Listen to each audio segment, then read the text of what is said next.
अस्सलाम वालेकुम नाज़रीन, एक महकती और चहकती सुबह के साथ मैं हूं आपका मेजबान हन्नान बुखारी। नाज़रीन, दुआ करते हैं कि आज की सुबह आपके लिए ढेरों खुशियां लेके आप ही की चौखट पे आपका इंतजार कर रही हो। इसी दुआ के साथ आज के प्रोग्राम को आगे बढ़ाते हैं। जनाब, शहर फैसलाबाद का मौसम दिन ब दिन सुहाना होता चला जा रहा है और दर्जा रात में कमी आ रही है, लेकिन दर्जा रात में कमी आने के साथ साथ जहां पिछले दिनों बारिश होने की वजह से स्मोक खत्म हो गई थी, अब फिर से स्मोक जो है वो सर उठाते हुए नजर आ रही है। तो आज का मौसम शहर फैसलाबाद का कैसा रहेगा, देखते हैं टुडेज वेदर में।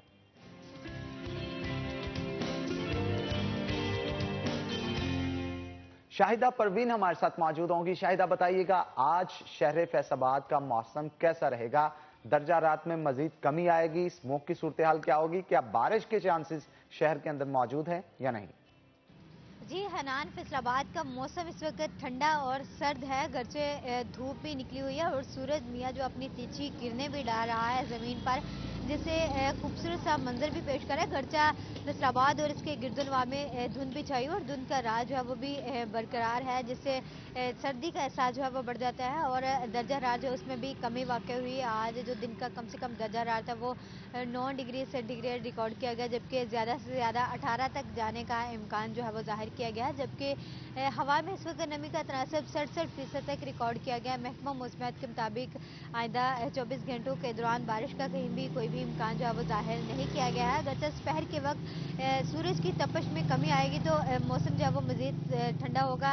सूरज जो हवा में खुनकी बढ़ेगी तो इससे रात के वक्त जो है वो सर्दी का एहसास जो है मज़ीद बढ़ जाएगा।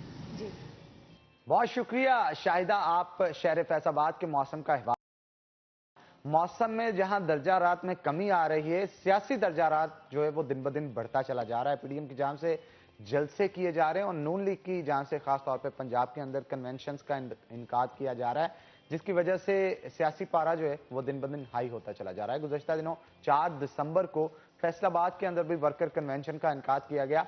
वर्कर कन्वेंशन तो हो गया, इंतजामिया की जान से इजाजत नहीं दी गई। इसके बावजूद भी वर्कर कन्वेंशन हो गया। कहा जा रहा था कि 300 से ज्यादा वर्कर्स नहीं होने चाहिए, लेकिन यहाँ पे तादाद जो है वो काफी ज्यादा देखने को मिली। दूसरी जानब कोरोना के एसओपीज जो हैं, गवर्नमेंट का कहना यह था कि कोरोना के एसओपीज की धज्जियां उड़ाई गई हैं और इन्हीं तमाम तर चीजों को मद्देनजर रखते हुए 2500 अफराद के खिलाफ जो है वो मुकदमा दर्ज कर लिया गया है और ये मुकदमा नामालूम अफराद के खिलाफ जो है वो दर्ज किया गया है। इसी मौजू पे आज गुफ्तगू करने के लिए हमने दावत दे रखी है। हमारे साथ सिटी 41 के सीनियर रिपोर्टर अब्दुल रहमान मौजूद हैं। अब्दुल रहमान, वेलकम करते हैं आपको शो के अंदर। अब्दुल रहमान, 2500 अफराद के खिलाफ जो है वो मुकदमा दर्ज कर लिया गया। पता भी था पुलिस को, तकरीरें किन किन लोगों ने की, आके कौन यहाँ के मुंतजमीन थे, कौन कौन से एमपी एमएनए शिरकत की, कौन कौन सी क्यादत ने शिरकत की, इसके बावजूद नामालूम अफराद के खिलाफ पर्चा क्यों दिया गया? जी, थैंक यू अनान। ये देखिए, ये तो एक फार्मेलिटी जो ज़िला इंतज़ामिया और पुलिस ने मिलकर निभाई है। पीएमएलएन के लोगों की जानब से जब बताया गया कि यहाँ पर हम वर्कर्स कन्वेंशन का इनकाद करना चाहते हैं, तो पहले उन्हें तकरीबन एसओपीज़ के साथ इजाज़त देने के हवाले से भी लायामल इख्तियार किया गया। फिर एट दी 11th आवर उन्हें बताया गया कि यहाँ पर पीछे से इजाज़त नहीं मिल सकी, जो महकमा दाखिला ने उन्हें इजाज़त देने से इनकार कर दिया, जिसके बाद पीएमएलएन के लोगों ने कहा कि यहाँ पर वर्कर्स कन्वेंशन लाजमी होगा। तो उसके बाद देखिए, इसमें कई पॉजिटिव चीज़ें भी हैं, जैसे 2500 लोगों का तस्लीम करना, क्योंकि जो हुकूमती मिनिस्टर्स हैं, वज़रा हैं, मशीर हैं, वो तो दावा करते हैं कि अपोजिशन के जलसों में 500 लोग भी नहीं जाते। तो अगर हुकूमत 2500 तस्लीम कर रही है तो देख लें इसको कितने से ज़रब देनी है कि जो असल तादाद है वो निकल जाएगी। तो ये बहरहाल देखिए, ये एसओपीज़ का जो ड्रामा है वो तो रचाया जा रहा है। ये अभी जो रावलपिंडी में पीटीआई का जलसा हुआ, वहाँ पर भी एसओपीज़ कोई नहीं थे, कोई एफआईआर नहीं हुई। लेकिन अब्दुल रहमान, अगर वाकयातन देखा जाए तो गलत तो दोनों कर रहे हैं। एसओपीज का मामला तो है, कोरोना वायरस फिर से सर उठाता हुआ जो है वो नजर आ रहा है। इन मामलात को मद्देनजर रखते हुए हमें कुछ बतौर इंसानियत भी जिम्मेदारियां अदा करनी चाहिए। आप समझते हैं कि इस चीज को मलूजे खातर रखा जाए? अनान, देखिए, जहाँ पर सियासी दर्जा हरारत इस वक्त जा चुका है, वहाँ पर ऐसी चीज़ों की अब कोई भी जो है वो तवज्जो नहीं दे रहा। अभी प्राइम मिनिस्टर आलिया अपने कुछ दिन पहले तक जलसे करते रहे हैं। पीटीआई अभी असद उमर ने कराची में जाके अपने कन्वेंशन से खिताब किया। तो ये देखिए, कोई भी जो सियासी पार्टी है वो ऐसी सूरत हाल आवाम के सामने नहीं ला रही कि देखें हम तवज्जो दे रहे हैं और आप नहीं दे रहे। सारी सियासी पार्टियां इसी हमाम में नंगी हैं। जमात इस्लामी जलसे कर रही है, तमाम सियासी पार्टियों के इज्तिमात चल रहे हैं, पीटीआई के भी इवन चल रहे हैं। तो ये देखें कि इस सूरत वैसे आप नहीं समझते कि बयानिया अचानक से चेंज हुआ ये गिलगित बल्तिस्तान के इलेक्शंस के बाद? हाँ, उन्हें मतलब अभी जो क्योंकि यहाँ पर पीडीएम का एंड चल रहा है, अभी पीडीएम का आखिरी जलसा होना है, उसमें लाया अमल उन्होंने अपना देना है, तो उससे पहले हुकूमत कोशिश करेगी कि वो जलसा ना हो। देखें जो 2500 लोगों के खिलाफ एफआईआर यहाँ पर हुई है, ये क्या होगा जो ही 13 से 3 दिन पहले 10-11 से शुरू हो जाएगा काम पकड़ दकड़ गिरफ्तारियां का। शुरू हो जाएंगी। एग्जैक्टली ये फैसलाबाद से 1000-2000 लोग, हालांकि यहाँ से 200-300 लोग होते हैं जो एक्टिव होते हैं, जो लोग इकट्ठे करते हैं, मोबिलाइज करते हैं, मतलब जो गाड़ियों का रेंज भी करते हैं। देखें अगर यहाँ पर 50 या 100 बसें जाती हैं तो वो कोई ना कोई उनका ऑर्गेनाइजर होगा जो करेगा, उनको गिरफ्तार कर लें तो ये सारा मसला हल हो जाता है। और उन्होंने एहतियातन 2500 लोगों के खिलाफ एफआईआर दे दी है। पुलिस की चांदी हो गई ये सरगोदा रोड थाना वालों की कि कोई भी नामलूम उठा के जो है वो अंदर फेंकते रहो, कोई नामजद कर दो, कोई वैसे छोड़ दो, सिफारशी अब भी उनके। सोचने की जरूरत नहीं पड़ेगी, जिसे राह चलते को भी पकड़ के डाल दिया तो कहा जाएगा ये नामालूम अफराद में शामिल था। एग्जैक्टली देखें उनके पास जो फरिश्ते मैंने देखी थी कुछ 300-400 लोगों की तो थी कि ये जो देखिए जिसमें चेयरमैन बलदियाती नुमाइंदगान इनके हैं, काउंसलर्स हैं, फिर इनके पार्टी वर्कर्स हैं, इनके देखें ख़वातीन अहदेदारान हैं, सोशल मीडिया अहदेदारान हैं, यूथ विंग वाले हैं शहर के ज़िले के, फिर इनकी जो मेन तंजीम है, इसी तरह से फिर डिविजनल तंजीम है, सिटी की, ज़िले की, अलग अलग। ये कोई 100-150 बंदा तो इनका अहदेदार बन जाता है, 200-300 बंदा जो चेयरमैन बन जाता है, फिर इसके अलावा भी लोग होते हैं जो इलाका मोहसिन और होते हैं। कुछ 2000 की गुंजाइश मेरा ख्याल इसलिए रखी गई है जो जलसे वाले दिन जिन्होंने यहाँ से निकलना है तो उनको भी तो मोटरवे टूल प्लाजा और दीगर जगहों से पकड़ना है ना। एग्जैक्टली उससे पहले ही ये पकड़ना शुरू कर देंगे ताकि जो लोग हैं वहां पर ना पहुंच सके। और वैसे भी जो हनान लाहौर जलसा होने वाला है तो उसमें तो लाहौर की आवाम होगी, बाहर से इतने लोग नहीं इकट्ठे हो सकते होते ना। जिस शहर में जलसा हो 80% 90% आवाम तो वहां की होती है। तो गवर्नमेंट ये एसओपीज की आड़ में या जिस भी आड़ में चाह रही है, असल में जो उन्होंने लाया अमल देना उससे कबल किसी को भी याद नहीं आया कोरोना। कुछ माह पीछे चले जाएं जब कोरोना की लहर जो है वो बहुत शदीद थी, लोग मर भी रहे थे और पीपल्स पार्टी की गवर्नमेंट लॉकडाउन चाहती थी, तब यही गवर्नमेंट थी पीटीआई की जो लॉकडाउन की मुखालफत कर रही थी। और अभी अचानक से इन्हें कोरोना याद आ गया, तो देखिए ये मतलब सियासत अपनी चमका रहे हैं कोरोना की आड़ में। नून लीग भी, पीपल्स पार्टी भी, पाकिस्तान तहरीक इंसाफ भी, सभी लोगों को अपने अपने सियासी मफादात अजीज़ हैं। और एक्चुअल होता भी यूं ही है कि 2-2.5 साल बीत चुके हैं, उन्हें पता है कि हुकूमत वो पॉपुलैरिटी पुरानी पर नहीं रही। अभी अगर इलेक्शन हो जाते हैं, साल में हो जाते हैं, तो ये अपोजिशन की फेवर में जाएंगे, क्योंकि जो ही हुकूमत 5 साल पूरे करती है उसके कई ऐसे प्रोजेक्ट्स होते हैं जो मुकम्मल हो रहे होते हैं, तकमील के मराहल में होते हैं, फिर आखिरी साल में उसने रिलीफ भी देना होता है, जैसे कि नून लीग ने दिया या उससे पहले पीपल्स पार्टी ने दिया, कीमतें सस्ती करना या जो इसी तरह से सब्सिडीज़ मुहैया करना। तो ये आखिरी सालों में हुकूमतें रख छोड़ती हैं कि पहले लोगों से टैक्स अच्छी तरह से वसूल कर लें, अपना काम चला लें, डेवलपमेंट चला लें, उसके बाद लोगों को रिलीफ दे के फिर उनके सर पे सवार हो जाएं। नून लीग को काफ़ी वोट पड़ा है, मतलब दूसरी बड़ी पार्टी बन के सामने आई है, पंजाब में सबसे ज़्यादा वोट उन्होंने हासिल किए। तो उनके पीछे यही लॉजिक्स, यही पॉलिसीज़ होती हैं जो उन्हें अल्टीमेटली बेनिफिट्स देती हैं। तो अगर पीटीआई की हुकूमत 5 साल से पहले फारग होती है तो यकीनन उनके बहुत से मंसूबे रह जाएंगे, बहुत सी चीज़ें रह जाएंगी, तरजीहात। लेकिन अगर वो 5 साल पूरे करती हैं, पीएमएलएन ने, पीपल्स पार्टी ने किए, तो यकीनन जो उनकी अगले इलेक्शन में वो ज़्यादा बेहतर तौर पर डिलीवर कर सकते हैं। अगर वो पहले नंबर पे वोट नहीं भी लेंगे तो दूसरे नंबर पर आ सकते हैं। लेकिन अभी जो उनकी मकबूलियत है वो बिल्कुल ही पीछे जा चुकी है। अभी तो शायद उन्हें कई हलकों से अपने टिकट भी ना लोग ले ना, जो सूरत हाल अभी है। देखिए लोगों को टेक्सटाइल कितनी ऊपर जा रही है इससे गर्ज नहीं होता, लोगों को गर्ज है महंगाई से, चीनी से, आटा से, बिजली से, गैस से। अभी जो रिलीफ दिया जा रहा है ये तो उस क्लास को दिया जा रहा है ना कि जिसका फ़र्क नहीं पड़ता। फैसलाबाद का अगर 1000 एक्सपोर्टर्स है वो बड़े फ़ायदे में है, उसने करोड़ों रुपया कमा लिया है, आर्डर्स भी आ गए, तो उसकी सियासी हैसियत कोई नहीं है। वो क्या करेगा, 1000 बंदा है, वो तो वोट डालने भी शायद ना आ जाए। देखिए वोट जो लोग डालते हैं वो गरीब डालते हैं, झुग्गियों वाले डालते हैं, और पॉलिटिकल लोग होते हैं जो उन्हें मोबिलाइज करते हैं। अच्छा अब्दुर्रहमान, क्या कहेंगे? पीटीआई के एमपीएमएनएस की तरफ से कहा जा रहा है कि 4 दिसंबर का कन्वेंशन फ्लॉप शो रहा। आप वहां पे मौजूद थे, आपने हकीकतों को देखा। आप क्या समझते हैं कि जितने लोगों का कहा जा रहा था क्या उससे ज्यादा इकट्ठे हुए या उससे कम हुए? फ्लॉप शो रहा या ठीक था? नाम देखिए ये तो अब बातें ख़त्म हो चुकी हैं कि कितने आदमी थे। फलाब शो अगर होता तो वो पीटीआई जो एफआईआर है वो 2500 लोगों की बजाय 250 लोगों पे होती, 300 लोगों पे होती। देखिए हुकूमत अगर तस्लीम कर रही है कि 2500 लोग थे तो हम आसानी से इसे 3 से या 4 से ज़रब दे सकते हैं, क्योंकि बहुत कम करके जो है वो रिपोर्ट्स बनती हैं कि इतने लोग थे। अब जो एक्यूरेट तादाद तो नहीं है, लेकिन बहरहाल जितना उन्होंने वर्कर्स कन्वेंशन का अपना पंडाल बनाया हुआ था वो खचाखच भरा हुआ था। बाहर भी लोग थे, रैलीज आखिर वक्त तक आती रहीं, लोगों ने जो अच्छा, रैलीज बहुत ज्यादा निकाली गई और हर बंदा अपनी अपनी रैली लेके अलग से आया। एक एग्जैक्टली पावर शो का इनकार किया गया, सड़कों पे काफी हजूम था। एग्जैक्टली यही होता है ना कि हर एमपी एमएनए या जो टिकट होल्डर है 500 हज़ार 2000 बंदों के साथ अगर यहाँ पर आता है तो उसका जो बड़ा इम्पैक्ट पड़ता है, उसका एक तासुर बनता है। हम यहाँ पर देख रहे थे कि ट्रैफिक भी उसकी वजह से ब्लॉक होती है, लोगों को पूरे शहर में एक माहौल बन जाता है। फिर लोगों का जो फीडबैक था तकरीरों में जिस तरह से नारेबाजी हुई, और स्पेशली इसको आप कह सकते हैं कि ये राना सनाउल्लाह खान का शो था और वो बड़ा कामयाब रहा है। देखिए, इससे ज़्यादा पब्लिक या तो मरीम नवाज इकट्ठी कर सकती हैं या इमरान खान कर सकते हैं। इन दोनों के अलावा मियां मोहम्मद नवाज शरीफ तो वैसे बाहर है।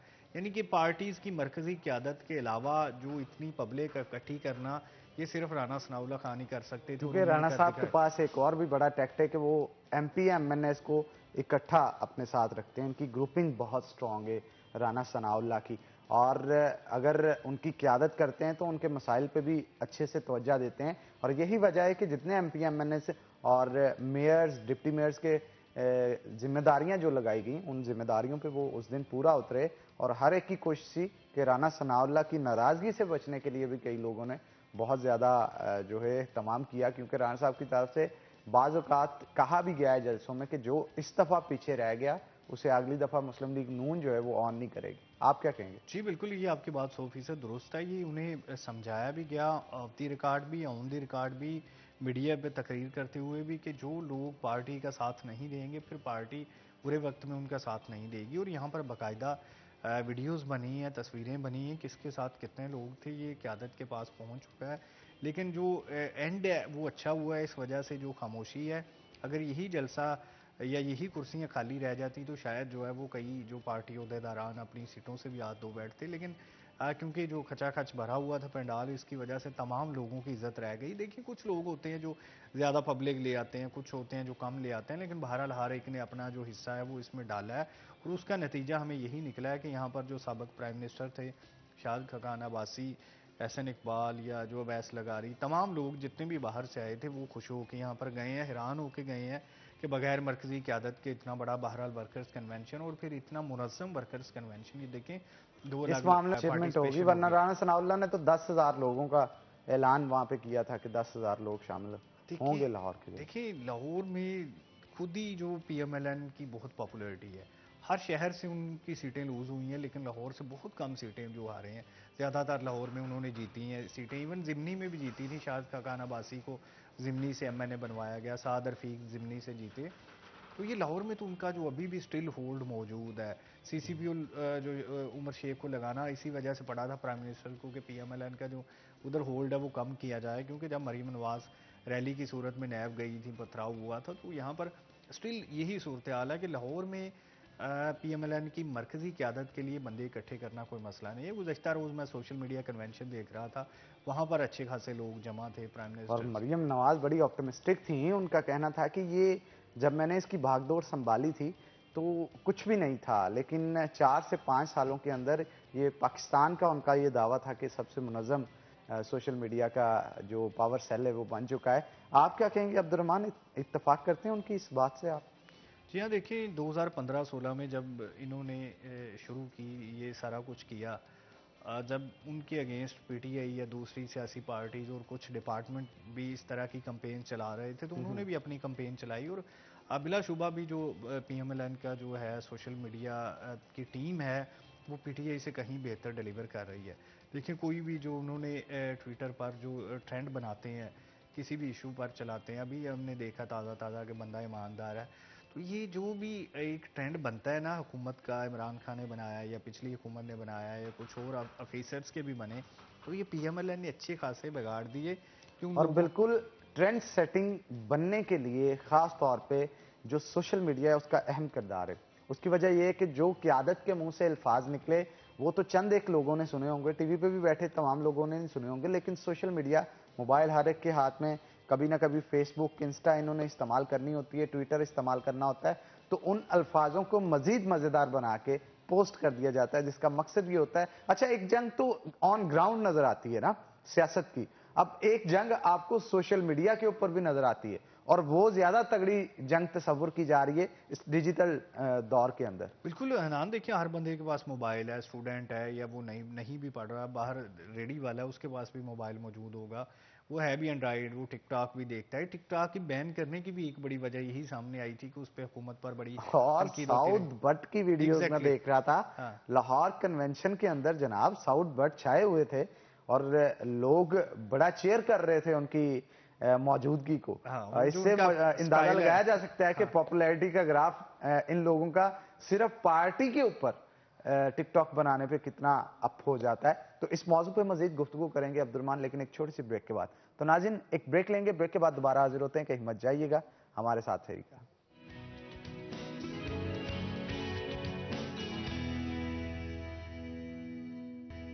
वेलकम बैक नाज़रीन, ब्रेक के बाद खुश आमदीद। जनाब आज का सवाल आपसे पूछते हैं, बुलेवार्ड मॉल की जान से जो भी वाउचर्स जीतना जाता है उसके लिए आपके पास जो है मौका है। तो आज का सवाल यह है कि जनाब जीसी यूनिवर्सिटी फैसलाबाद के वाइस चांसलर का नाम क्या है? मैं दोबारा से सवाल रिपीट कर रहा हूं, जीसी यूनिवर्सिटी के वाइस चांसलर का नाम क्या है? जीतने वाले 5 खुश नसीब जो होंगे उन्हें बुलेवार्ड मॉल की तरफ से वाउचर्स फराम किए जाएंगे। वो शख्स जो कि इन वाउचर्स को जीतना चाहता है स्क्रीन पे दिए गए नंबर पे ज्यादा से ज्यादा टेक्स्ट करे।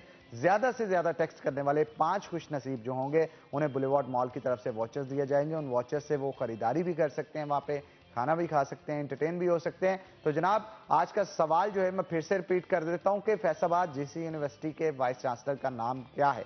तो जल्दी से अपना मोबाइल उठाएं और टेक्स्ट करें ताकि आप भी वाउचर जीत सकें।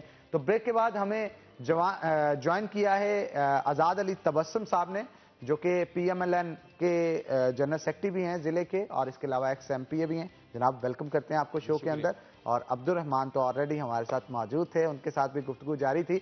मैं चाहूंगा आजाद अली तबस्सुम की तरफ चलूं और मजीद गुफ्तगू उनके साथ भी की जाए। क्या समझते हैं आप कि लाहौर का जो जलसा होने जा रहा है, कहा जा रहा है कि बड़ी जो ऐलानात है वो मुतवक्का हैं और अपने इस्तीफे भी तैयार करने को कहा गया है। आप क्या समझते हैं कौन से ऐलानात होंगे जो कि गवर्नमेंट को डगमगाने के लिए वहां पे किए जाएंगे? बिस्मिल्लाहिर्रहमानिर्रहीम। मैं आप लोगों का शुक्रगुजार हूं कि आपने हमें आज इस प्रोग्राम में बुलाया। तो मैं ये बताना चाहूँगा कि इंशाअल्लाह ताला ये जो लाहौर वाला हमारा जलसा होगा ये पाकिस्तान की तारीख का बहुत बड़ा जलसा होगा और जितना बड़ा ये जलसा होगा उसी हवाले से पार्टी जो है, पार्टी की आदत वो बड़े ऐलानात करेगी।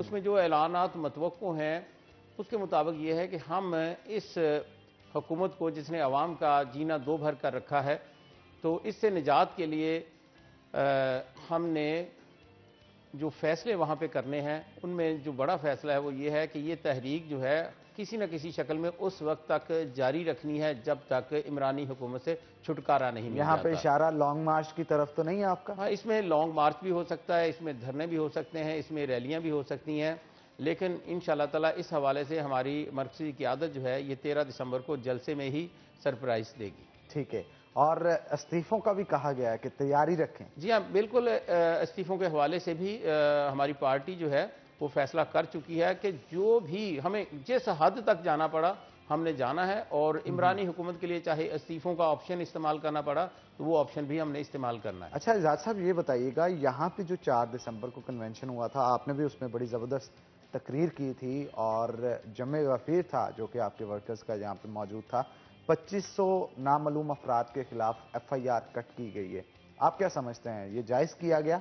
देखें, आप खुद अंदाज़ा लगा लें कि एक तरफ तो इमरानी हुकूमत जो है वो ये कहती है कि पूरे मुल्क में आज़ादी है इजहार राय की, और ये भी इमरानी हुकूमत का या ये यूटन खान का कहना था कि आप लोग जलसे करना चाहते हैं, रैलियां निकालने चाहते हैं तो हम आपको कंटेनर्स देंगे, हम आपको खाना देंगे, हम आपको मुकम्मल तौर पे सपोर्ट करेंगे उस हवाले से जो जो चीज़ आपको चाहिए होगी। लेकिन यहाँ पे कोरोना का कहा गया ना उनकी तरफ से कि कोरोना वायरस। देखें, ये अजीब कोरोना है कि जो सिर्फ हमारे जलसों में आता है जब हम कहीं किसी जगह पे जलसा करना चाहते हैं, रैली करना चाहते हैं, कन्वेंशन करना चाहते हैं, लेकिन सखर में अगर असद उमर करता है तो वहां पे कोरोना नहीं आता, फिर दो साजिश आवान करती हैं तो वहां पे नहीं होता।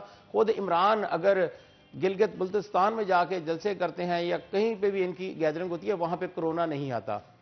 तो ये सिर्फ और सिर्फ अब यानी इनको पॉलिटिकल विक्टिमाइजेशन की जा रही है। बिल्कुल, असल में ये अब इस खौफ में मुब्तला हो चुके हैं कि अगर अवाम सड़कों पे निकल आई तो इनका जाना जो है वो यकीनी है और इंशाअल्लाह ताला हमने इनको घर भेज के ही दम लेना है।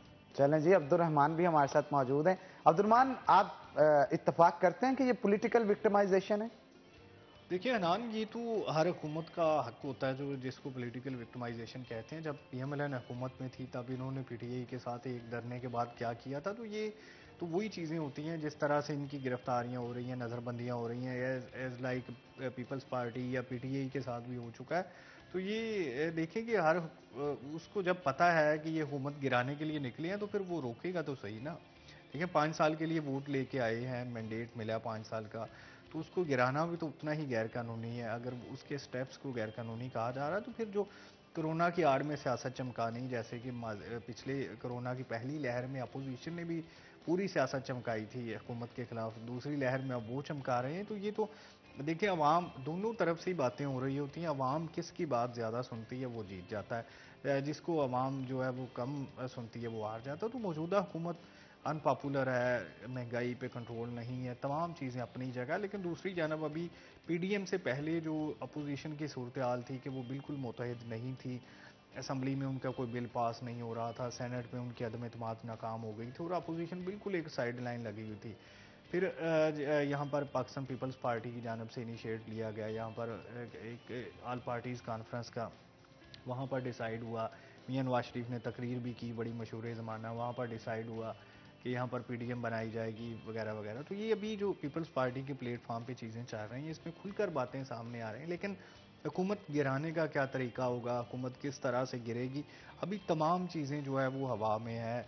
क्या ये भी एम्पायर की उंगली का इंतज़ार कर रहे हैं? क्योंकि देखें अवाम बेशक 10 करोड़ अब दारुल हुकूमत में इकट्ठी कर लें, उसका ये कतन मतलब नहीं होता कि ये असम्बली डिसॉल्व हो जाएगी। असम्बली में कई तरीके हैं, जैसे कि इमरान खुद ख़त्म करे, प्रेसिडेंट असम्बली तोड़ नहीं सकते, या फिर अदम एतमाद उनके खिलाफ आ जाए। वो अदम उसके एतमाद, लिए भी पावर चाहिए ना। उसके लिए भी इनके पास सीटें पूरी नहीं है, उनके पास सीटें ज़्यादा हैं। हालांकि अख्तर मैंगल साहब भी इनके पास आ चुके हैं, इसके बावजूद भी सीटों का काफ़ी फ़र्क है। तो ये सच लग रहा है कि जैसे अपोजिशन को लगता था कि जैसे या जो हालात बेहतर हो रहे हैं तो उसकी आड़ में जो एक बेयकीनी है वो तो ये फैलाने में कामयाब रहे हैं। देखिए इनके तमाम जलसे, स्टिल अभी जो हालात चल रहे हैं, कोई हुकूमत मुस्तहकम नहीं हो सकी, मईशत जो गैर मुस्तहकम है, अभी तक जो हालात बेहतर होने की उम्मीद नहीं है। तो लग यूं ही रहा है कि अगले 6-7 महीने ये अगले बजट तक ऐसे ही लगे रहेंगे ताकि हुकूमत कोई अच्छा बजट ना डिलीवर कर सके, तीसरा बजट दे जाएगी। आखिरी 1-2 साल में तो वैसे ही कहा जाता है कि ये चल चला हुआ किसी भी वक्त फारग हो सकते हैं। तो ये भी जो प्लान की समझ आ रही है कि इसमें जो पीडीएम की जमातें हैं हुकूमत को इंगेज रखना चाह रही हैं मुसलसल। देखिए कल पेशावर में जो जिस तरह से बच्चों की हलाकत हुई ऑक्सीजन ना मिलने की वजह से, और उनकी जो बेहतरीन टीम है केपी के हुकूमत की, वो टीवी पे आके जो है वो अपोजिशन को गालियां दे रही होती है या डिफेंड कर रही होती है। तो ये भी एक टैक्टिक्स से इस्तेमाल किया जा रहा है कि जो हुकूमत के अच्छे एडवाइज़र हैं या अच्छे वज़ीर हैं वो इनको इंगेज रखें जो अब पीडीएम में, ताकि वो डिलीवर ना कर सके, आवाम के साथ जो अपनी रूट्स है वो उनको बेहतर ना बना सकें। जैसे कि जिसमें डेवलपमेंट भी करवाना होती है, जिसमें जो महंगाई की लहर है उसको भी रोकना होता है, जिसमें बाहर से इन्वेस्टमेंट लानी होती है। ये तमाम चीज़ें, ये देखें अब कब से प्राइम मिनिस्टर साहब किसी भी मुल्क के विज़िट पर नहीं गए। माजी में ये होता रहा कि जब भी मुश्किल वक्त आता था चाइना में, सऊदी अरब में या बरतानिया या अमेरिका, किसी भी मुल्क के विज़िट पे जाते थे, फंड्स भी आते थे, पैसा भी आ जाता था। जो हालात अब बन चुके हैं, पाकिस्तान जो खारजा पॉलिसी में तकरीबन तनहा हो चुका है। चलें जी, इस खारजा पॉलिसी के ऊपर ही गुफ्तगू आज़ाद अली तबस्सुम से करते हैं। आप क्या समझते हैं कि मुस्लिम लीग नून की खारजा पॉलिसी और पाकिस्तान तहरीक इंसाफ की खारजा पॉलिसी को अगर कंपैरिजन इनका किया जाए, बेहतर किसकी खारजा पॉलिसी थी और बेहतरी किस तरह से थी, अगर मौजूदा खारजा पॉलिसी के साथ अगर आप इसे कंपैरिजन करें? जी, मैं इस हवाले से ये कहना चाहूँगा कि पाकिस्तान मुस्लिम लीग नून की जब हुकूमत थी तो तब हमारे तमाम ममालिक से, खुसूसन हमारे अरब ममालिक के साथ ताल्लुकात इंतहाई खुशगवार थे, और जब भी कभी मुश्किल पेश आई तो मियां नवाज शरीफ साहब ने इन ममालिक का दौरा किया और पाकिस्तान के इस्तेहकाम के लिए जो भी स्टेप या उनसे जो भी माली तौर पर मफादात जो एक मुल्क से दूसरे मुल्क से के साथ वाबस्ता होते हैं तो उस हवाले से उन्होंने कामयाब खारजा पॉलिसी का मुजाहरा करते हुए हमेशा पाकिस्तान के लिए वो मुफादात हासिल किए, चाहे वो तेल की शक्ल में हों, चाहे वो कर्ज़ों की शक्ल में हों, चाहे वो अफरादी क़ुव्वत के हवाले से हों। तो इसी तरह से चाइना के साथ, बरतानिया के साथ, अमेरिका के साथ बेहतरीन तअल्लुकात थे। और लेकिन हर जब जगह वली अहद पाकिस्तान आए थे, इमरान खान खुद ड्राइव करके उनको जी, एयरपोर्ट से उनकी लेके आए। वो ड्राइविंग जो है, ड्राइविंग सीट पे बैठ के भी इमरान खान ने ये समझा था कि शायद मैं ड्राइवर बन के बहुत कुछ हासिल कर लूंगा। सिर्फ ड्राइवर बनने से कुछ हासिल नहीं किया जा सकता, आपके पास कोई विजन भी होना चाहिए कि किस तरह से इन ममालिक के साथ हमने तल्लुकात उस्तवार करने हैं। आप ये देखें कि वो ममालिक जो मसले कश्मीर पे हमारे साथ खड़े होते थे कंधे से कंधा मिला के, अब वो कश्मीर पे बात नहीं करना चाह रहे। ठीक है, वो कहते हैं ये इंडिया और पाकिस्तान का मामला है, हमें इससे कुछ लेना देना नहीं है। और इसी तरह से चाइना देखें, जब भी पाकिस्तान के पे मुश्किल वक्त आता था तो चाइना ना सिर्फ मदद करता था, बल्कि जहां पे पाकिस्तान को किसी बंद गली में धकेलने की कोशिश की गई पाकिस्तान के मुखालिफ ममालिक की तरफ से, तो वहां पे भी चाइना ने साथ दिया, चाहे वो अक़वाम मुत्तहिदा हो या कोई भी फॉर्म हो और दुनिया ऊपर में। से ये जो अब CPEC का मामला है, उसके ऊपर भी चाइना काफी सपोर्ट कर रहा है। इसके ऊपर मजीद गुफ्तगू करेंगे, लेकिन एक छोटी सी ब्रेक के बाद। तो नाज़रीन, एक ब्रेक लेंगे, ब्रेक के बाद दोबारा हाजिर होते हैं। कहीं मत जाइएगा, हमारे साथ रहिएगा।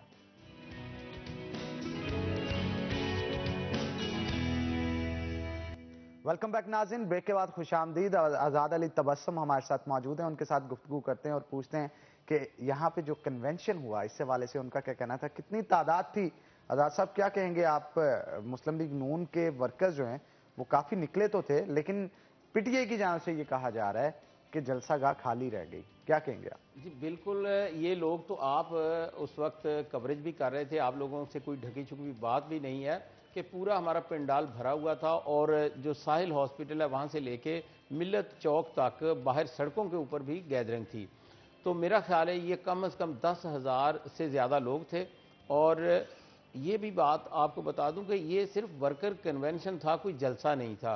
जस्ट पार्टी के जो ओहदेदारान हैं, जो वर्कर्स हैं, उनकी एक, इसको मीटिंग भी कह सकते हैं, कन्वेंशन कह लें या मीटिंग कह लें, जनाब, ठीक है ना। 10,000 बंदे की मीटिंग थोड़ी ना होती नहीं, ये है। तो देखें वो जलसे की शक्ल इख्तियार कर गया ना कन्वेंशन।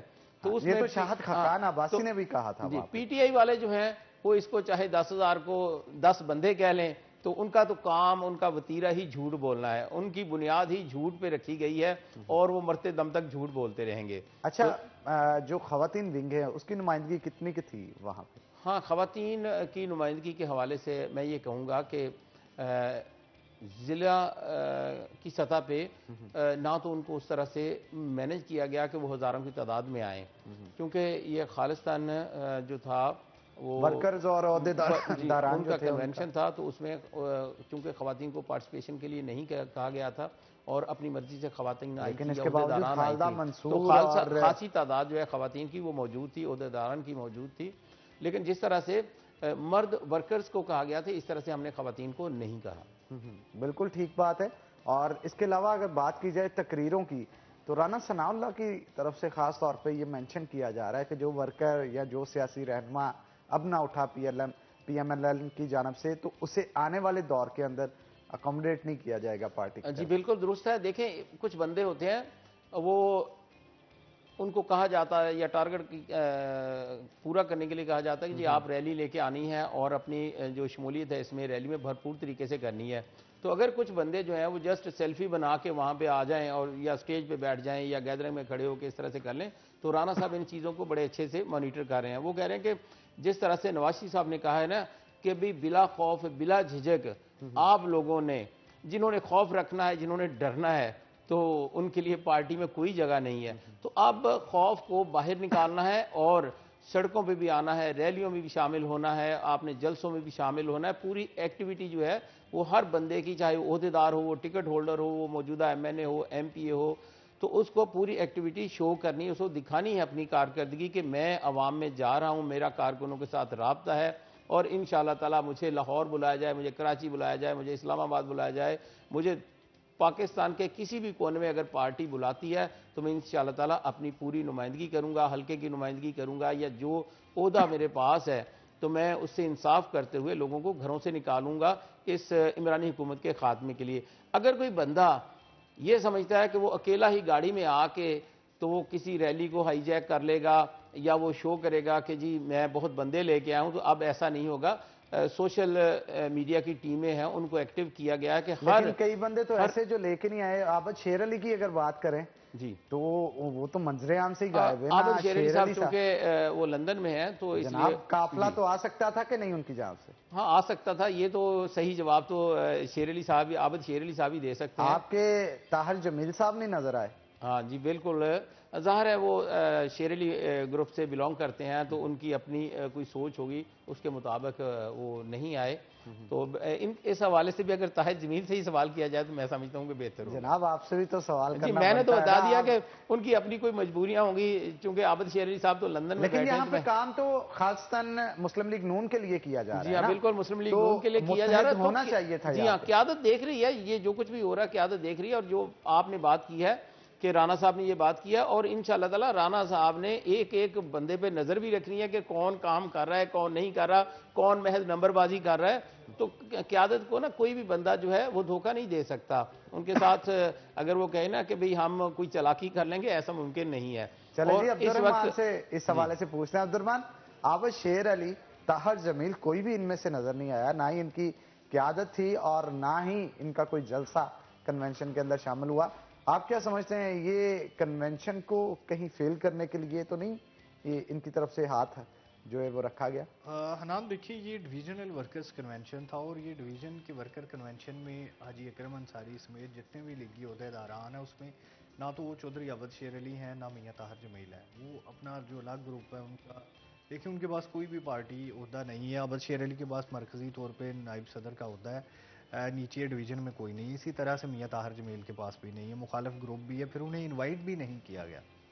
ये अगर तो मरीम नवाज का वर्कर्स कन्वेंशन होता जैसे कि धोबी घाट में हुआ, फिर तो वो दूसरा ग्रुप लाजमन आता, जैसे लाहौर भी वो लोग चाहेंगे। लेकिन यहाँ पर ये लोकली जो वर्कर्स कन्वेंशन था, जो राना सनाउल्लाह खान की जानब से करवाया जा रहा था, और आप जानते हैं कि ये दोनों की जो ग्रुप बंदी है, दोनों अलग अलग ग्रुप हैं, इस वजह से वो नहीं शरीक हुए। पार्टी की मरकजी लीडरशिप भी नहीं आ रही थी, उन्हें इन्वाइट भी नहीं किया गया था, और उनका अलग से ग्रुप है। ये वजूहत थी जिसकी वजह से वो ग्रुप मजबूत कौन सा है अब्दुर्रहमान? देखिए अभी तो जो चल रहा है इसमें तो राना सनाउल्लाह खान का ग्रुप बहुत मजबूत है। देखिए उनके पास उनके पंजाब पास वोट की ताकत भी है, उनके पास एमपी एमएनएस भी है, उनके पास ओहदेदारान भी हैं।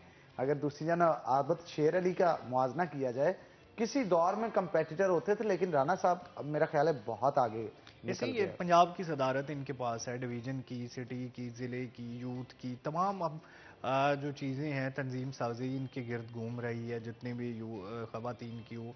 जबकि दूसरे ग्रुप के पास कोई भी बड़ा ओहदा नहीं बचा, ज़्यादा टिकट होल्डर्स नहीं बचे। देखिए आबद आबद शेर शेर अली अली और मियाँ खुद ताहिर अब जमील, मियां नवाज शरीफ के साथ ही इक्का दुक्का बार अवध शेर नजर अली और आते हैं। मियाँ ताहिर जमील बस दो लोग बचे हैं पूरे ग्रुप के साथ। दूसरा मेयर भी राना सनाउल्लाह खान ग्रुप का बना। बहरहाल सियासी तौर पे जो अब जो हैसियत है राना सनाउल्लाह खान की, कद वो बहुत बुलंद हो गया है एग्जैक्टली और वैसे भी अब तो ये ज़िले की आपस में जो कंपैरिजन है बनता ही नहीं है, क्योंकि अब तो वो नेशनल लेवल पे चले गए हुए हैं। अब मतलब देखें पार्टी में अगर उनकी जो हैसियत है वो शाहद खकाना बासी के बराबर है, यानी कि मरीम लेकिन नवाज इससे के। पहले अगर गुज़श्ता दौरे हुकूमत की अब्दुर्रहमान बात की जाए तो राना सनाउल्लाह सूबाई वजीर थे और आबद शेर अली वजीर मुमलिकत थे। ओहदा बड़ा आबद शेर अली के पास था, लेकिन इसके बावजूद ग्रिप जो है वो अपनी मजबूत करने के अंदर राना सनाउल्लाह कामयाब रहे। देखिए उनके पास एक तो वजारत भी अच्छी थी, फिर उनके जो वज़ीर आला पंजाब के साथ इतने अच्छे वर्किंग रिलेशन थे कि उन्हें डिप्टी चीफ मिनिस्टर भी कहा जाता था, और उसकी यहाँ पर फ़ायदा उठाते हुए उन्होंने हल्के में भी डेवलपमेंट करवाई, अपना जो ग्रुप है वो मजबूत किया, और इतना मजबूत कर लिया कि यहाँ पर जो टिकट्स है वो सारे के सारे इनके ग्रुप को मिले। वो सिर्फ उन्हें 2 टिकट मिले जिसमें अवध शेर अली लूज़ कर गए और मियाँ ताहिर जमील विन कर गए, बाकी सारे टिकट भी इनको मिले। फिर इसी तरह से जो इन्होंने सियासत में मेहनत की, अपना ग्रुप मजबूत किया, फिर एमएनए का इलेक्शन जीत गए और फेडरल में गए और मरकजी सतह पर जो अहमियत हासिल कर ली है। देखिए पार्टी कारोबार कोई नहीं है, उनका सारा टाइम सियासत पे लगता है। ये दो अलग अलग चीज़ें होती हैं। जितनी भी लीडरशिप देखें, मरीम नवाज साहबा है या राना सनाउल्लाह खान है या और लोग अगर मेन है, कारोबार नहीं है, नैब में तलबी क्यों हो रही है? ये तो किसी की भी हो सकती है। ये तो बहुत ऐसे लोगों की भी हो रही है कि जिनको बेचारों का कुछ भी नहीं बनता। ये देखें सलीम मांडवी वाला जो डिप्टी चेयरमैन सेनेट है, वो कह रहे हैं कि जो ट्रांजेक्शन उन्होंने की थी जिनकी बिना पर नया बुला रहा है, तो ये तो बड़े लोगों के साथ की हुई थी, उन्हें कोई नहीं पूछ रहा। उन्हें भी बुला के पूछें। तो ये तो आसफ अली जरदारी साहब ने भी फरमाया था कि नैब और मईशत इकट्ठे नहीं चल सकते, ये दो अलग और अलग ये चीज़ें। मांडवी वाला जो है गालबन इनकी जानिब से अब ये भी कहा जा रहा है कि नैब का एहतसाब भी करना होगा। एग्जैक्टली वो सेनेट करने जा रहा है, क्योंकि देखिए इन्होंने कारोबार है वो तबाह कर दी है। अब यहाँ पे जो, अब मैं बता ही देता हूँ आपको, यहाँ पे जो मसला बना हुआ था वर्कर्स कन्वेंशन के हवाले से, जो एमपीए मेयर हमद रशीद, उन्हें भी नैब का नोटिस आया। इससे कबल शेख आजाद सिटी सदर है, उन्हें भी आ चुका है। फिर कुछ एमपीएज और हैं कुछ उन्हें के खिलाफ तैयार हो रहा है मुआद, दो एग्जैक्टली चार दिन में उनके खिलाफ भी सामने आ जाएगा। एग्जैक्टली आजाद अली तबस्सुम से इस हवाले से पूछते हैं, क्या कहेंगे आप? नैब का हरबा गवर्नमेंट इस्तेमाल कर रही है, लेकिन दूसरी जानब से नैब ये भी कहती है कि वो एक खुद मुख्तार अदारा है, वो खुद मुख्तार अदारा होने के हैसियत से ही नोटिस भेजती है किसी को भेजना हो। आप क्या समझते हैं, इनमें तजाद है? पहली बात तो यह है कि ये खुद मुख्तार इदारा नहीं है। अगर खुद मुख्तार इदारा होता तो इसके चेयरमैन साहब ने कहा था कि अगर मैं चाहूँ तो ये जो जिन्हें राना सनाउल्लाह साहब तीली पहलवान कहते हैं, तो उन पे जो केस है या बाकी जो अहदेदारान हैं, अगर इनके खिलाफ हमने कार्रवाई करना शुरू की तो ये गवर्नमेंट कायम नहीं रह सकेगी। तो जब ऐसी बात नैब का चेयरमैन कहता तो आप अंदाज़ा लगा लें कि फिर उनके खिलाफ कार्रवाइयाँ क्यों नहीं करती जो पीटीआई के हवाले से हैं। तो इसलिए मैं नहीं समझता कि ये खुद मुख्तार इदारा है, बल्कि मैं तो समझता हूँ कि ये पीटीआई का जैली विंग बन चुका है। तो ये नैब गर्दी जो है सिर्फ और सिर्फ नून लीग के जो अहदेदारान हैं या क़यादत है उसी के खिलाफ हो रही है। तो ये अगर कहा जाए कि ये इंसाफ फ्राहम करेंगे, अगर राना सनाउल्लाह पे पहले हीरोइन डालने का झूठा सिलसिला वो किया गया, अब नैब जो है वो मनी लॉन्ड्रिंग के हवाले से उनके खिलाफ हो रही है। यह मौजूदा हुकूमत जो है तमाम अपने इदारों को जिनको गैर जानबदार किरदार अदा करना चाहिए, चाहे वो FIA हो, चाहे वो FBR हो, चाहे वो नैब हो या बाकी इदारे पुलिस हो, उनको गैर जानबदार किरदार अदा करने के बजाय उनको ये सिर्फ और सिर्फ नून लीग या अपोजिशन के खिलाफ इस्तेमाल कर रही है। तो ये तरीका ठीक नहीं है। इस तरह से अगर आप करेंगे अपोजिशन के खिलाफ ही कार्रवाई तो ये इदारे खुद बदनाम होंगे, इनकी कोई भी हैसियत जो है वो बरकरार नहीं रहेगी। बिल्कुल आप ठीक कह रहे हैं। बहुत शुक्रिया आजाद अली तबस्सुम, आप आज के शो के अंदर आए, और अब्दुर्रहमान आपका भी बहुत शुक्रिया। तो नाज़रीन, इसी के साथ ब्रेक लेंगे, ब्रेक के बाद दोबारा हाजिर होते हैं। कहीं मत जाइएगा, हमारे साथ रहिएगा।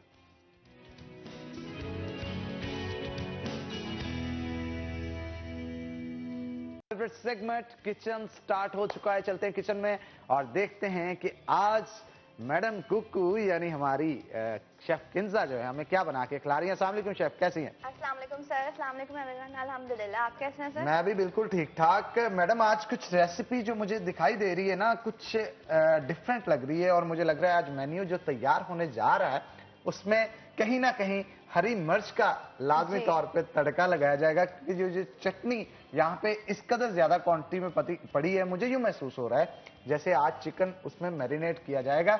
आज बना क्या रहे हैं, पहले तो ये बता दें। आज हम लोग बना रहे हैं ग्रीन चिकन।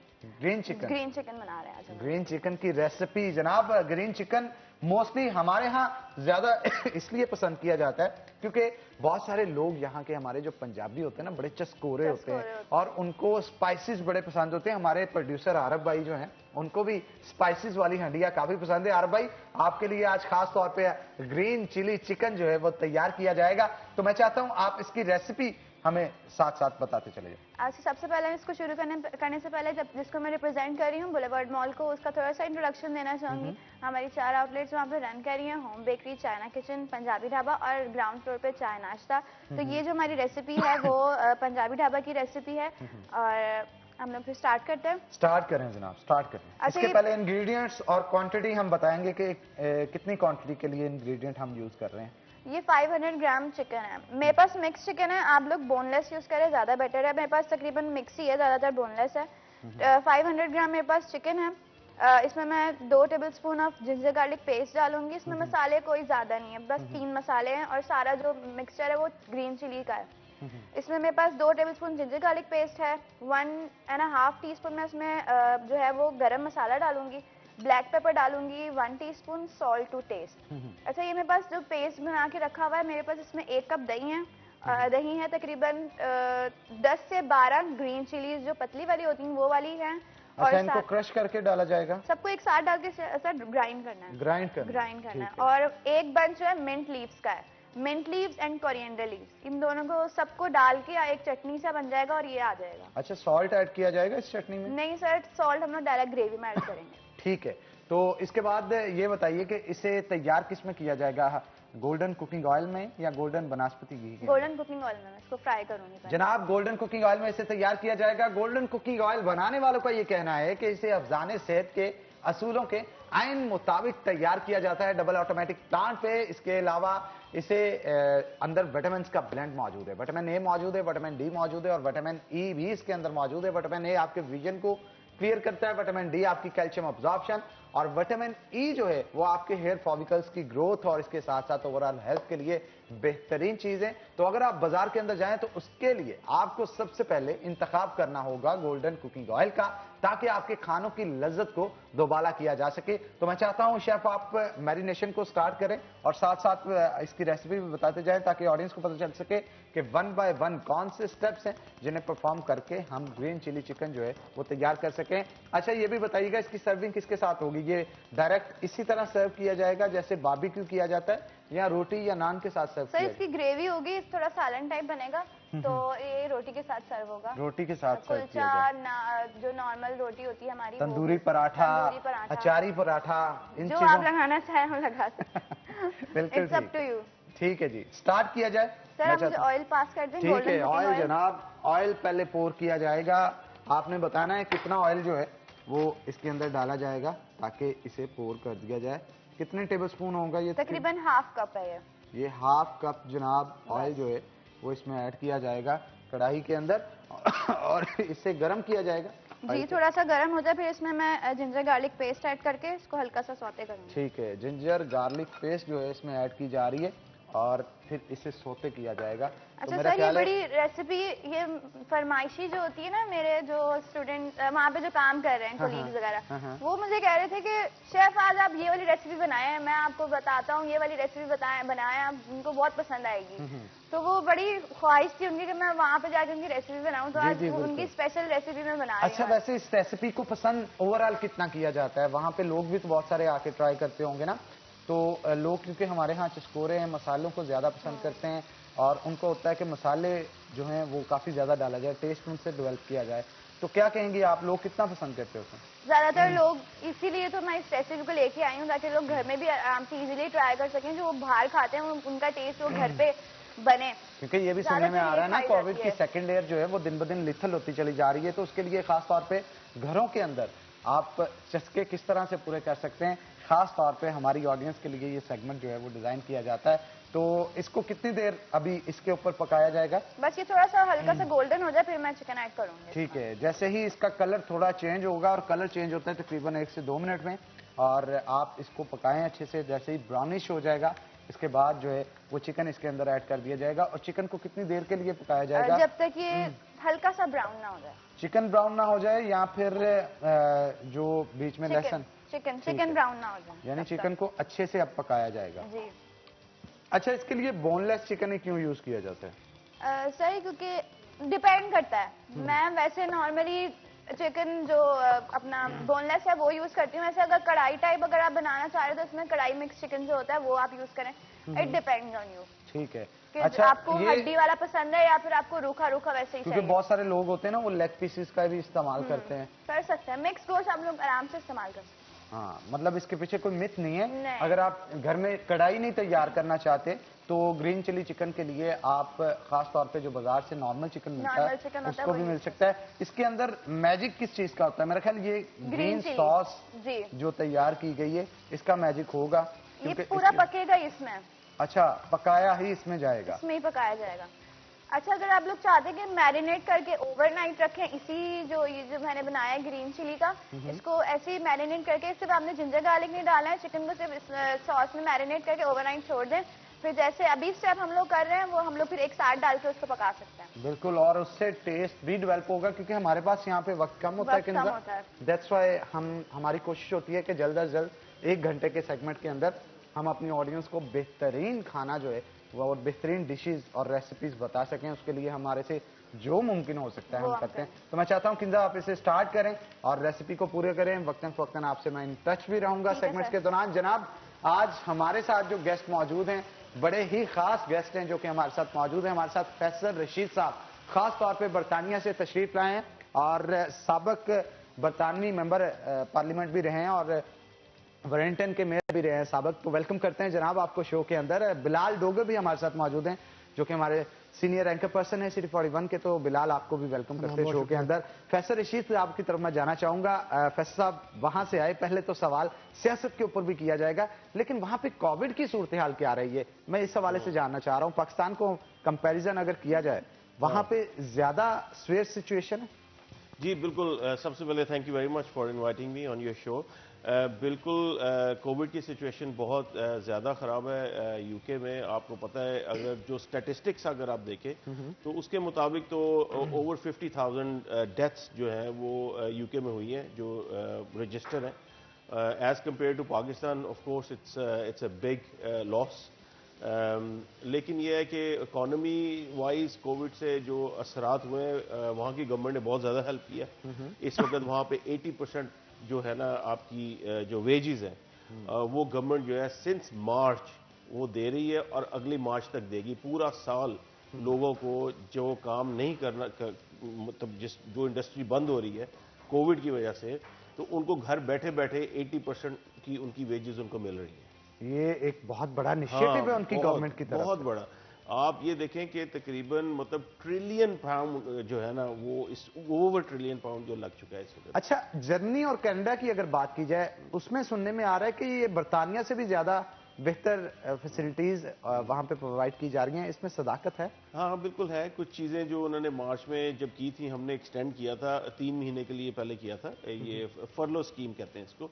तो उसके बाद जो है ना हम उसको लेके आए थे 1/3 के ऊपर 2 महीने के लिए, तो वो उन्होंने नहीं किया, उन्होंने कैरी ऑन किया। तो लेकिन फिर हमने दोबारा उसको फिर कैरी ऑन कर दिया अगले मार्च तक। तो इसके अलावा बहुत ज़्यादा मैं आपको बताता हूँ कि जो रेस्टोरेंट्स हैं और इस तरह के जो बिजनेसेस हैं लेजर से रिलेटेड, और उनको उन्होंने 25-25 हज़ार ग्रांट्स दी हैं, यानी कि नॉन रिफंडेबल।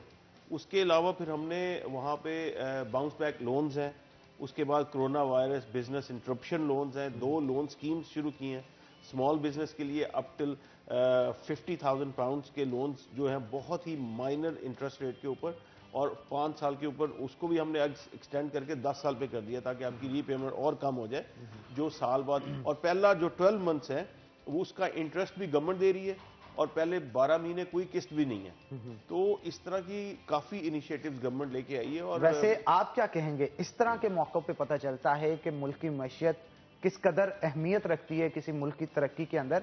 BRI के भी आप साबिक चेयरमैन रह चुके हैं और CPEC के भी। कॉरिडोर अगर ये देखा जाए बरतानिया का और पाकिस्तान का CPEC के हवाले से, आप क्या समझते हैं कि बरतानवी मार्केट को पाकिस्तान के अंदर CPEC के हवाले से लाने से मैशियत कितनी मजबूत हो सकती है और कितना ज़र मुबादला जो है वो बढ़ सकता है?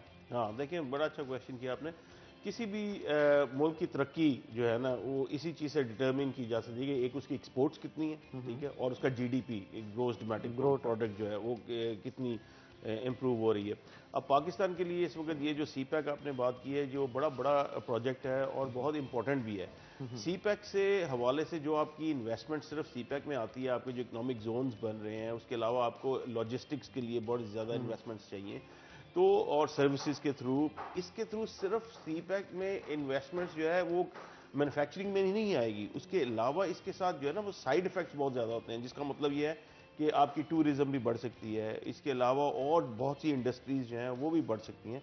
तो ये बहुत ज़्यादा इम्पोर्टेंस है पाकिस्तान के लिए, इसको प्रमोट करना चाहिए, इसको पोलिटिसाइज नहीं करना चाहिए। मैं पहले भी कई प्रोग्राम्स में आया हूँ और मैंने कहा है कि देखें ये आपका मुल्क है, आपकी सियासत है, उसका मतलब ये नहीं है कि आप अपने मुल्क के जो अच्छे प्रोजेक्ट्स होते हैं उनको जो है पोलिटिसाइज किया जाए। किसी भी पार्टी को मैं ये कहूँगा कि बरतानिया के अंदर भी हम अपोजिशन में जब होते हैं तो हम गवर्नमेंट को अकाउंटेबल करते हैं, ठीक है, लेकिन वो कंस्ट्रक्टिव अकाउंटेबिलिटी होती है, उसमें ये नहीं होता कि सिर्फ उनको हर चीज़ में उनको कहना है कि ये बुरा है। अच्छा फैसल साहब, आप कॉमनवेल्थ के हवाले से भी प्रेसिडेंट रह चुके हैं, इन्वेस्टमेंट के, गहरी नज़र होती है इन अदादो शुमार पे, बिजनेस के हवाले से जो पॉइंट ऑफ व्यू से अगर बात की जाए, पाकिस्तान पे अंदर अभी रिसेंटली एक्सपोर्ट के अंदर बहुत तेजी से बूम आ रहा है। बहुत सारे इंडस्ट्रियलिस्ट के साथ हमारी बात भी हुई है, उनका ये कहना है कि इंटरनेशनल मार्केट का ध्यान जो है वो मरकूज इस वजह से पाकिस्तान पे, क्योंकि इसके गिरदो नवा के इलाके जिनके अंदर बांग्लादेश, भारत, नेपाल और दीगर मुल्क आ रहे हैं, उनके अंदर कोविड की तादाद ज्यादा होने की वजह से एक्सपोर्ट इंडस्ट्री में यहां पे बूम आया, क्योंकि ऑर्डर्स वहां पे नहीं यहां पे दिए जा रहे हैं। अब मसला यहां पे ये पेश आ रहा है कि ये कितनी देर रहेगा, 6 माह, 7 माह, 8 माह, उसके बाद दोबारा जब वो अपनी इंडस्ट्री रनिंग पोजीशन में उनकी आएगी तो एक दफा धचका लगेगा, खास तौर पे उस इंडस्ट्री को जो नई लगाई जा रही है यहाँ पे ऑर्डर्स को पूरा करने के लिए। आप क्या समझते हैं, कंसिस्टेंसी रखने के लिए कौन से इनिशिएटिव है जो कि गवर्नमेंट को लेने चाहिए? बहुत अच्छा क्वेश्चन है, क्योंकि देखें ये बड़ी बड़ी अपॉर्चुनिटी है पाकिस्तान के लिए, क्योंकि देखें कोविड की वजह से जो भी सिचुएशन क्रिएट हुई, उस सिचुएशन की वजह से पाकिस्तान की इंडस्ट्री को ऑर्डर्स मिले, ठीक है। अब यहाँ पे सिर्फ गवर्नमेंट ही नहीं, यहाँ पे आपका जो इंडस्ट्रियलिस्ट है उसकी भी बहुत बड़ी जिम्मेदारी है कि वो जो क्वालिटी एग्री की है और वही क्वालिटी वो वहाँ पे भेजे, ठीक है सर। लेकिन इश्यू यहाँ पे ये आता है, मैं आपको थोड़ा सा इस हवाले से बताना चाहूंगा, आप बेहतर इस हवाले से गाइड करना करेंगे कि यहाँ पे अगर बिजली का रेट बढ़ जाता है, यहाँ पे अगर जो माल तैयार कर रहा है उसका खाम माल जहां से लेना होता है उसका रेट बढ़ जाता है, टैक्सेस की जो है अमाउंट बढ़ जाती है, तो अल्टीमेटली जो एंड प्रोडक्ट होगा इंटरनेशनल मार्केट के अंदर उसकी कीमत ज्यादा होगी दूसरे मुल्कों से। मैं उसी तरफ ही आ रहा था। जी जी, तो मैं उसी तरफ ही आ रहा था। तो मैं पहले आपको ये बता रहा था कि जिम्मेदारी दोनों तरफ से होती है। तो पहले तो इंडस्ट्रियलिस्ट की जो वो भी है और बहुत जरूरी है, उसके अलावा फिर स्टेट की भी जिम्मेदारी है। तो स्टेट की जिम्मेदारी ये होती है कि जो सब्सिडीज वगैरह वो दे, और वो एंगेजमेंट जो है ना, आपकी जो चेंबर ऑफ कॉमर्स वाले हैं, आपकी इंडस्ट्री है, उसके साथ एंगेजमेंट कंटिन्यूज हो। उनको पता हो कि फॉर एग्जांपल एक टेक्सटाइल सेक्टर है, इसके अंदर अगर हॉजरी के अंदर वो ये चीज़ बना रहे हैं और ये ऑर्डर्स आ रहे हैं, तो उसकी प्राइसिंग स्ट्रैटेजी क्या है, ठीक है। उसके अंदर फिर देखें कि ये जो है बिजली इनको हम कितनी दे रहे हैं, अगर इसमें इतनी सब्सिडी देंगे तो ये compete कर सकेंगे इंटरनेशनल मार्केट में। इस तरीके से फिर गवर्नमेंट जो है वो अपने जो है ना वो टैरिफ्स उनको सेट करती है। तो यस, बिल्कुल गवर्नमेंट की बहुत बड़ी जिम्मेदारी है इसके अंदर, और आपके जो मिनिस्टर हैं ट्रेड और इन्वेस्टमेंट के, इंडस्ट्री के मिनिस्टर हैं, उनकी कंटिन्यूस एंगेजमेंट होनी चाहिए इंडस्ट्री के साथ, और उनको ये वाले इनिशिएटिव्स लेने चाहिए। और मेरे ख्याल से उन्होंने कोई इनिशिएटिव्स लिए भी हैं, कोई मराहत जिनको कहते हैं आपको, उन्होंने दी है इंडस्ट्री को, और वो जरूर है वो कंटिन्यू होनी चाहिए, क्योंकि वही बात होगी बाउंस बैक। अगर वो बांग्लादेश वगैरह वापस आते हैं तो ये सारे ऑर्डर्स वहाँ चले जाएंगे, फायदा कोई नहीं होगा। अब जो इतनी ज़बरदस्त अपॉर्चुनिटी है कि इन ऑर्डर्स को, इन कस्टमर्स को यहाँ पे रिटेन किया जाए, इसको कहते हैं रिटेंशन स्ट्रेटजी। तो गवर्नमेंट के पास एक रिटेंशन स्ट्रेटजी होनी चाहिए जो एंगेजमेंट करे अपनी इंडस्ट्री के साथ और उसको आगे लेके जाए। दूसरी बड़ी चीज़ देखिए, आपने एक बात की ना कि कोविड की वजह से ये आपकी आ गई अपॉर्चुनिटी। इसी तरीके से बरतानिया जो है is leaving the European Union, ठीक है। From 1 January we will be totally out of European Union. तो क्या होगा, हम इंटरनेशनल मार्केट्स के साथ ट्रेड डील्स कर रहे हैं, ठीक है। पाकिस्तान के लिए इस वक्त बहुत बड़ी अपॉर्चुनिटी है कि पाकिस्तान जो है यूके के साथ प्रॉपर एंगेजमेंट करे on trade and investment basis, और कोशिश करे कि किसी तरीके से हमारी फ्री ट्रेड एग्रीमेंट जो है वो साइन हो यूके के साथ। लेकिन इसके लिए ऑब्वियसली गवर्नमेंट को भी काफी ज्यादा प्रोएक्टिव होना चाहिए, प्रोएक्टिव, और सस्टेन करना चाहिए इस सिचुएशन को। अगर सस्टेनेबिलिटी ना हुई तो अल्टीमेटली हमारी मैशियत को फिर से नुकसान होना शुरू हो जाएगा। जिस तरह से कर्जे IMF से ले रखे हैं, उसके लिए आपको मैशियत को मजबूत करना होगा, तभी इन कर्जों की दलदल से हमारा मुल्क बाहर आ सकता है। तो एक ब्रेक लेंगे नाज़रीन, ब्रेक के बाद दोबारा हाजिर होंगे, कहीं मत जाइएगा, हमारे साथ रहिएगा।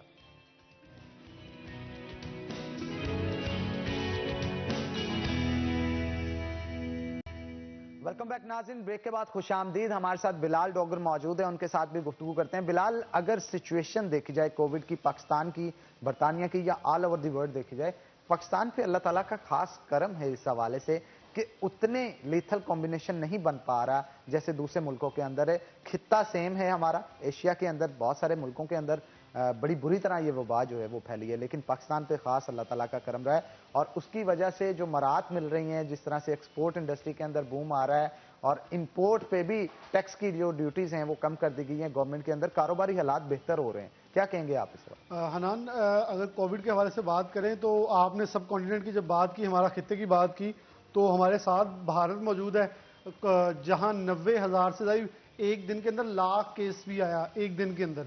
तो डेफिनेटली हमें शुक्र अदा करना चाहिए कि अल्लाह का खास करम है। और फैसल रशीद साहब इन्होंने देखा भी है बरतानिया के अंदर एक दिन के अंदर 1,000 बंदे की डेथ भी हुई है।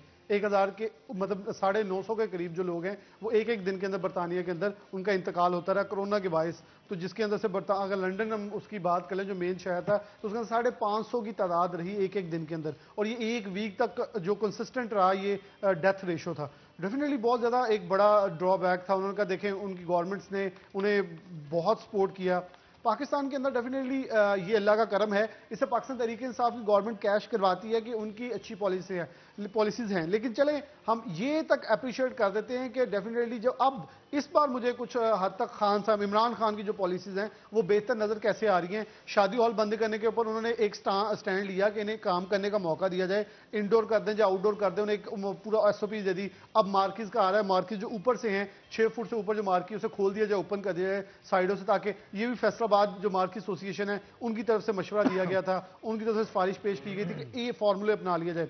अब रेस्टोरेंट्स है वो आउटडोर के लिए, लेकिन इजाजत दी बंद नहीं किया जा रहा, क्योंकि इमरान खान साहब की मुझे बात यकीनन बड़ी अच्छी लगी, उसे अप्रिशिएट करना चाहिए जो अच्छी बात है। उन्होंने कहा कि मैं नहीं चाहता कि मजदूर और जो कारोबारी लोग हैं ये बेरोजगार हों दोबारा से। और क्योंकि हमारा हनान जो जुलाई की पाकिस्तान ब्यूरो ऑफ स्टैटिस्टिक्स की रिपोर्ट थी वो बहुत वाज़ेह थी। 7.5 लाख लोगों ने पाकिस्तान में अपने घर का सामान बेचकर खाया। ये एक वाज़ेह सबूत था इस चीज़ का। ये 7.5 लाख लोग एक बंदा है, अगर इनकी फैमिली साथ मिलाएं तो ये करोड़ों में अवाम बनती, जो कि 4-5 करोड़ के लगभग। तो एक बहुत बड़ा ड्रॉबैक था। और गुज़िश्ता गैलप के सर्वे में देखा जाए तो तादाद इससे ज्यादा बताई गई है।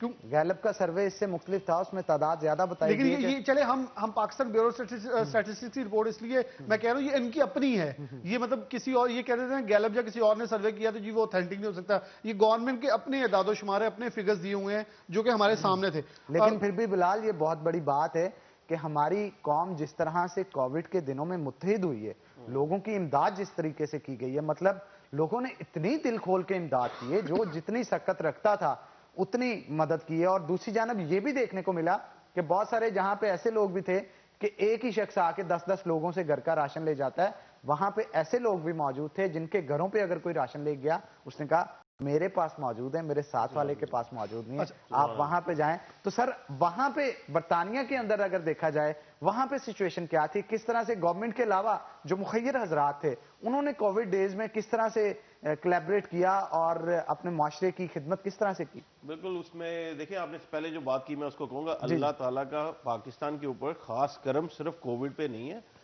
हर चीज के ऊपर है, तभी ये मुल्क चल रहा है माशाल्लाह। अल्लाह ताला का बड़ा खास करम है इस मुल्क के ऊपर। तो हालांकि हमारे यहाँ ना टेस्टिंग फैसिलिटी उतनी है, मतलब बिलाल अगर 90,000 की बात कर रहे थे इसका मतलब ये बिलाल के वहां पे 90,000 टेस्ट हो रहा है। एग्जैक्टली ठीक है, स्टैटिस्टिक्स पे भी तो डिपेंड करता है ना कि अब यहाँ पे स्टैटिस्टिक्स कितने आप लोग गैदर कर रहे हैं। सर वही मैं बता रहा हूँ ना कि स्कूलों के अंदर टेस्ट किए जाते थे, रैंडमली 20-20 बच्चे या 100-100 बच्चे का टेस्ट किया जाता था, तादाद उनकी 1000-1000 होती थी। और रैंडमली में से आपके एक स्कूल में से अगर 5-6 निकल रहे हैं, ओवरऑल अगर आपके 50 केस निकल रहे हैं, मैं एक अंदाजे के मुताबिक बता रहा हूं, तो उसका जो टेस्टिंग जिनकी नहीं हो रही प्रोबेबिलिटी रेशियो अगर देखी जाए तो वो कहां पे स्टैंड करती है। इसके बावजूद मसला यहाँ पे जो अच्छी चीज है वो ये है कि हमारे लोगों की हेल्थ इसको बड़े जबरदस्त तरीके से इम्यून सिस्टम टैकल कर रहा है। और अमवात की अल्लाह का लाखों करोड़ों बार शुक्र है, रेशियो वो नहीं है जो वहां पे मौजूद है। आप इस हवाले से क्या कहेंगे? हाँ बिल्कुल सही कह रहे हैं आप, रेशियो जो है वो वहाँ पे तो काफ़ी हाई है और यहाँ पे कम है। लेकिन आपने जो बात की कि जिस तरह लोगों ने किस तरीके से हेल्प की है, तो वहाँ पे ज़्यादातर देखें हमारी जो गवर्नमेंट है, अमीर मुल्क है, वो उसने बहुत ज़्यादा पैसा जो है वो इन्वेस्ट किया है कोविड के अंदर। तो उसके अलावा भी कुछ लोग हैं जो मतलब गरीब हैं, उनके पास इतना नहीं, तो उसके लिए हमारे पास क्या है, फूड बैंक्स होते हैं। ठीक है, तो जहाँ पे लोग जो है ना सपोर्ट करते हैं, अपना डोनेट करते हैं। जिस तरह मैं गया हूँ अगर मैं शॉपिंग मॉल में, ठीक है, तो वहाँ पे वो कॉर्नर पे उनका एक स्टॉल लगा होगा, तो आपने कुछ हिस्सा अपना उठा के उनको दे दिया, कुछ कैंस, कुछ फ्रूट या कुछ भी है उनको आप दे देते हैं। ज़्यादातर ऐसा चीज़ होती है जो नॉन पेरिशेबल होती है, तो आप वो दे देते हैं। तो वो इस तरह फूड सेंटर्स बने हुए हैं, तो वहाँ पे जाते हैं, एक सिस्टम है, वो आपको वाउचर मिलता है, अगर आपकी पुअर फैमिली है आपको एक वाउचर मिलता है, वो लेके जाते हैं, तो वहाँ पे आपको तो बहुत ज़्यादा वहाँ पे भी करते हैं। मतलब जो है ना चैरिटी इंग्लैंड में चैरिटी बेतहाशा होती है।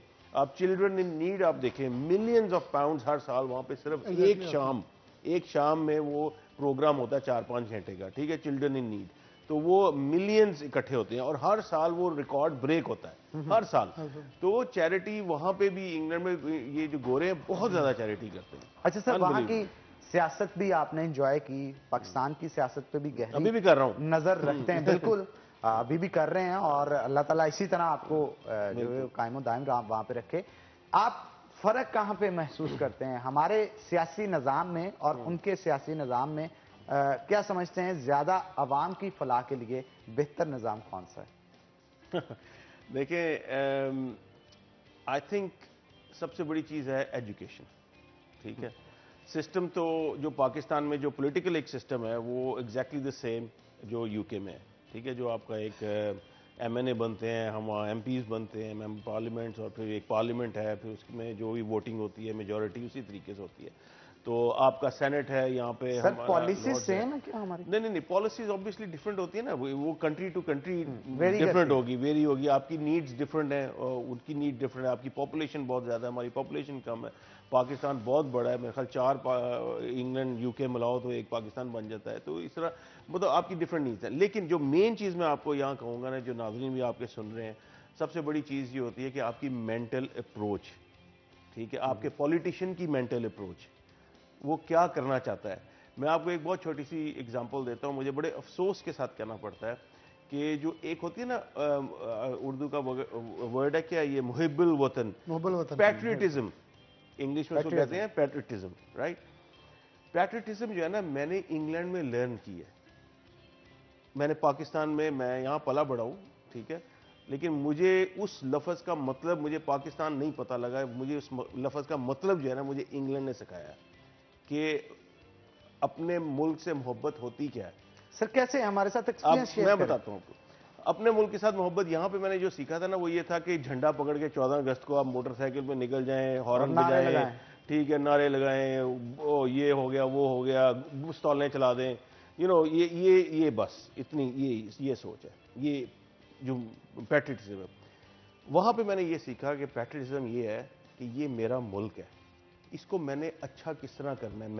मैंने सियासतदान ने नहीं, मैंने सियासतदान भी मैंने चूज करना है, राइट, ठीक है। फिर उसको मैंने चूज किया तो वो मेरी जिम्मेदारी, अगर वो गलत काम कर रहा है तो मेरा ही कसूर है कि मैंने उसको चूज किया। और आप ही ने पॉइंट आउट करना है। मैं जा रहा हूं ना अगर रोड के ऊपर, तो अगर मैं सेब खा रहा हूं ना, ऐसे करके गाड़ी में से बाहर फेंक देते हैं ना, यहाँ पे अक्सर यह होता ही कोई नॉर्मल है, राइट। मैं वहां पे हम नहीं ये करते, क्यों कि मेरा मुल्क गंदा हो रहा है, मैं उठा के उसको बिन में फेंकूंगा। ये पैट्रियटिज्म है।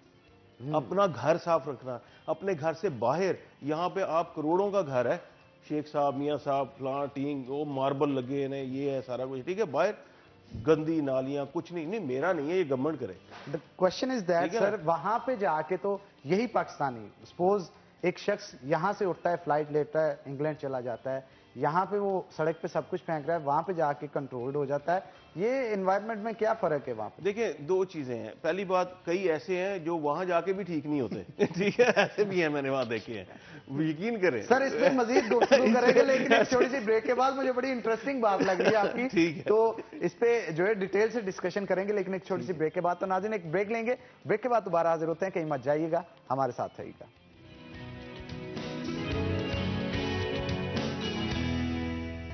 वेलकम बैक नाज़रीन, ब्रेक के बाद खुश आमदीद। हमारे साथ फैसल रशीद साहब मौजूद हैं। सर मैं चाहता हूं ब्रेक से पहले जो गुफ्तगू कर रहे थे आप उसे कंप्लीट करें, ताकि बिलाल भी हमारे साथ मौजूद है, उनके साथ भी गुफ्तगू करें। तो पैट्रियटिज्म के हवाले से गुफ्तगू हो रही थी और आप बता रहे थे कि वहां पे भी जाके कुछ लोग नहीं बदलते, तो फिर गवर्नमेंट बदलने पे मजबूर कर देती है वहां पे। उसमें ये होता है कि देखें, जिस तरह के सारे लोग चल रहे होते हैं तो फिर आपको थोड़ी बहुत शर्म आ जाती है ना कि यार ये बंदा कुछ नहीं कर रहा, तो मुझे भी थोड़ा सा वो उसी तरह ही करना पड़ता है। एक तो ये चीज होती है, दूसरी फिर होती है इन्फोर्समेंट। फिर वहां पे गवर्नमेंट में जो लॉज हैं, कानून है, अगर आप पकड़े जाएं इस तरीके से तो उसी वक्त आपको फाइन्स होते हैं। देखिए, हमेशा किसी भी मुल्क में आप ले लें, देखिए वो लोग भी कोई बहुत जद्दी पुश्ती तो ऐसे थे नहीं, ठीक है, उन्होंने भी सीखा। होता क्या है, आप कानून बनाते हैं, लेकिन कानून की फिर इम्प्लीमेंटेशन जो होता है ना, वो सबसे ज्यादा इंपॉर्टेंट होती है। यहाँ पे इम्प्लीमेंटेशन क्या है, हम मतलब आम आदमी, किसी एक बेचारा पुलिस वाला है, अगर वो अपनी जॉब कर रहा है, ठीक है, तो उसने मेनू रोकया क्यों जी, मोटरसाइकिल वाला या गाड़ी वाला? हालांकि उन्हीं की हिफाजत के लिए मोर्चा लगा के बैठे होते हैं कि इनमें से अगर कोई चोर डकैत निकल वो आए, बेचारा गरीब आदमी, एक सफेद पोश मामूली सी तनख्वाह लेने वाला बंदा, अगर वो अपनी जॉब कर रहा है तो आप उसको कहो मैं फलाने दा पुत्र हैगा, मैं वो मेरा पीओए लगा है, और बाज़ तो लिटरली मैंने ये देखा है कि रेडी वाले अगर कारपोरेशन वाले उठाने आए तो एमपीए का फोन मिला के उसके कान को लगा देते हैं। हाँ जी। यहाँ पे लोगों की अप्रोच यहाँ तक तो है। ये सोच जो है ना, सोच सिर्फ ये गवर्नमेंट की नहीं जिम्मेदारी होती, सोच ओवरऑल। देखिए गवर्नमेंट क्या कर सकती है, गवर्नमेंट बिल्कुल जिम्मेदारी है कि एक पॉलिसीज लेके आए, उसको फिर इंप्लीमेंट करे और इंप्लीमेंट के साथ साथ इन्फोर्समेंट करे। जब तक इन्फोर्समेंट नहीं होगी, स्ट्रिक्ट नहीं होगी, तब तक वो इंप्लीमेंट ही नहीं होगी, तो फिर वही काम खत्म हो जाता है। ठीक है, पॉलिसीज हर गवर्नमेंट के पास होती हैं, ठीक है ना, तो वो चीज चेंज की जा सकती है। और हर मुल्क में यही होता है कि खुद ही हर एक को कुछ नहीं आता। Learning is a continuous process, आप सारी जिंदगी लर्न करते रहते हो। इसी तरह आपने एजुकेट करना है, वो रेडी वाले को भी एजुकेट करना है, भाई ये कानून है, इसी के मुताबिक ही चलना है। बिल्कुल, एजुकेट जब तक नहीं आप करेंगे तब तक चेंजिंग नहीं आ सकती। बिलाल भी हमारे साथ मौजूद है। बिलाल, आपने क्या ऑब्जर्व किया वहां पे इस हवाले से, जो सफाई सुथराई का ख्याल रखना होता है? वैसे तो इस्लाम में कहा जाता है कि सफाई निस्फ ईमान है, इसका ख्याल वहां पे रखा जाता है, यहाँ पे क्यों? ईमान उन्होंने हमारा अपना लिया और ये उन पे फिर इल्जाम लगा दिया जाता है उन्होंने अपनी अदाद दे दी है। उन्होंने अदाद दे दी, हमने खुद उनकी अपनाई है। जो फैसल भाई ने कहा ना कि इन्फोर्समेंट, उसमें मैं हनान एक छोटी सी मिसाल दूंगा कि फैसलाबाद में तकरीबन कमोबेश 1 करोड़ की आबादी है और यहाँ अगर अदाद शुमार जो हमारे तैयब मकबूल क्राइम रिपोर्टर हैं, तो मैं सिर्फ एक छोटी सी मिसाल देना चाहता हूँ। उन्होंने जब अदाद शुमार निकाल दिया है तो वैसे इंटरनेशनल ये है कि 250 के ऊपर 350 के ऊपर एक पुलिस वाला होना चाहिए, यहाँ 1600 के ऊपर एक पुलिस वाला था। और फिर जब पूरी अदाद शुमार लगाई तो हमारे 1 करोड़ की आबादी के लिए 8500 पुलिस वाले थे, जो कि सिक्योरिटी कभी किसी थाने में, किसी एमपी एमएनए और जितने भी अफसरों के घर लगा के पूरे 1 करोड़ की आबादी के लिए सिर्फ 2300 पुलिस वाला है, यानी कि 10,000 पे एक बंदा बनता है। तो आप ये यकीन करें, आप खुद बताएं कि वो कैसे इन्फोर्समेंट करवाएगा। सबसे अहम चीज होती है यहाँ आवाम। मैं फैसल साहब से बिल्कुल एग्री करता हूँ, हम इन्फोर्समेंट कर सकते हैं, हम भी अच्छे शहरी होने का सबूत दे सकते हैं, लेकिन इन्फोर्समेंट बहुत बड़ी चीज है। मोटरवे के ऊपर उनके पास तादाद पूरी है, कोई वायलेशन नहीं करता, गाड़ी दूर से देख के स्लो हो जाते हैं, पता है पुलिस की गाड़ी अब चलान होना है। बेसिकली इन्फोर्समेंट के ऊपर भी गवर्नमेंट को बड़ा तवज्जो देनी चाहिए कि उनका किरदार क्या है, उन्होंने किस हद तक जा करना है। हम आवाम ठीक हो जाएंगे, मेरे ख्याल में ठीक होना भी चाहते होंगे, लेकिन ये थोड़ा सा डंडे से भी डरते हैं। उन्हें दिखाने के लिए, इन्फोर्समेंट के लिए वो तमाम तादाद चाहिए होगी। और फैसल भाई की बात बहुत सही है, ये लोग वहां जाके भी ऐसी हरकतें करते हैं जहां पे हमारे लिए शर्मिंदगी का बाइस बनते हैं। शर्मिंदगी का बाइस नहीं बनना चाहिए। कानून तोड़ के खुश होते हैं कि जी मैंने ये कर दिया। हाँ, देख लो जी, हमने ये कर दिया, मतलब पता नहीं कौन सा मार्का है जो मार के वो खुश हो रहे होते हैं। तो जनाब, आज के सवाल का जवाब भी आपको बताते हैं, लेकिन उससे पहले जो आज के खुश नसीब हैं जिन्होंने वॉचेस जीते हैं, उनका नाम मैं आपको बताता चलूं। अलीना है, हमजा है, फहमीदा है, वलीद है और मोहसन अली हैं। ये वो 5 खुश नसीब हैं जिनके नाम मैं फिर से रिपीट कर रहा हूं। अलीना, हमजा, फहमीदा, वलीद और मोहसन अली हैं जिन्होंने आज के फूड वॉचर्स जो हैं वो विन किए। तो जनाब, आज का हमारा सवाल था कि जीसी यूनिवर्सिटी के वाइस चांसलर का नाम क्या है। बहुत सारे लोगों ने गलत जवाब भी दिया है, तो उनको ठीक करने के लिए मैं बताता चलूं कि शाहिद कमाल है हमारे जीसी यूनिवर्सिटी के वाइस चांसलर का नाम। तो आप अगर नहीं जानते तो आप नोट भी कर सकते हैं ताकि आपको पता चल सके।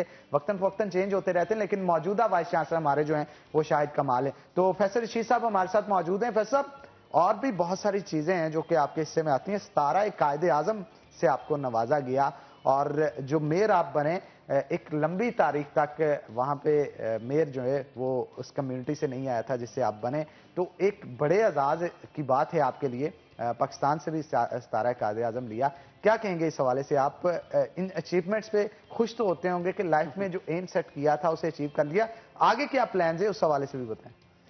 बिल्कुल खुशी तो होती है बहुत, बल्कि 17 कायदे आज़म तो एक ऐसा एजाज है कि जब हम ऑब्वियसली बचपन में भी सुनते होते थे तो कभी सोचा नहीं था कि ये चीज भी और गालबन ये सिर्फ 5 लोगों को अभी तक मिल पाया। तो बिल्कुल वो 2 मतलब 3 चाइनीज हैं और एक टर्किश है और एक मैं, तो पूरी दुनिया में से। तो 14 अगस्त को प्रेसिडेंट ऑफ पाकिस्तान ने अनाउंस किया है, तो 23 मार्च को इंशाल्लाह आई एम कमिंग बैक, तो वो एजाज लेने के लिए। तो बड़ी खुशी और बड़ा मतलब मुझे हो रहा है कि वो जल्द से जल्द मैं आऊँ वापस। तो वो एक कैफियत जो होगी वो बयान नहीं की जा सकती।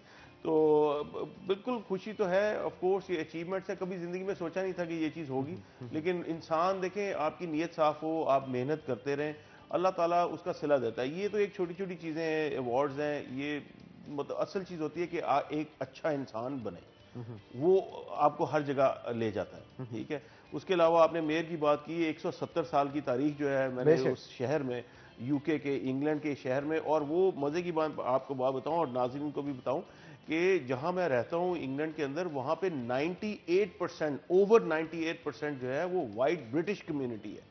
इसके तो बावजूद वहां पे आपकी अपनी एशियन कम्युनिटी इतनी नहीं है, बहुत मामूली, ठीक है। तो उसके बावजूद हमने ऐसे यहाँ से पल बढ़ के वहाँ पे जाके अपने आप को एजुकेट करके पॉलिटिक्स में भी आके, और मैं 20 साल से वहाँ पे बैंकर भी हूँ।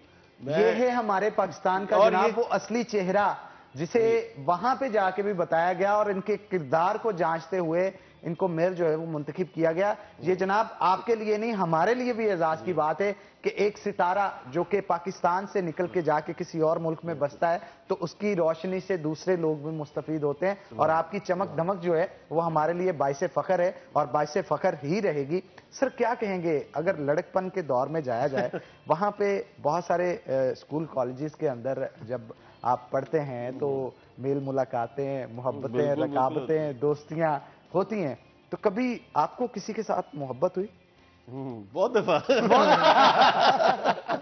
मेरा ख्याल है भाभी अगर ये इस वक्त देख रही होगी तो आपकी खूब खचाई होगी। नहीं देख रही, मुझे पता है वो सो रही है। अच्छा, तभी इसलिए इतनी हिम्मत की। और यहाँ पे रिकॉर्डिंग भी नहीं होती ना, वहां पे तो हम रिकॉर्ड कर लेते हैं प्रोग्राम। लेकिन यहाँ पे रिकॉर्डिंग होती है, यूट्यूब पे अवेलेबल होता है। अच्छा? अगर निकाल के देख लिया, यकीन जानिए मुश्किल हो सकती है आपके लिए।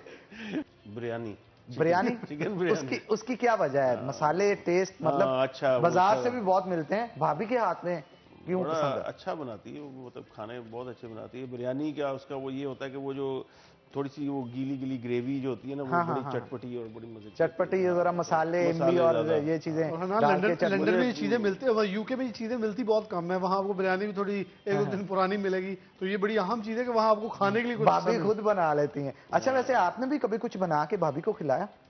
एक दफा कोशिश की थी, उसके बाद उसने कहा कि प्लीज आइंदा से ना बनाइए।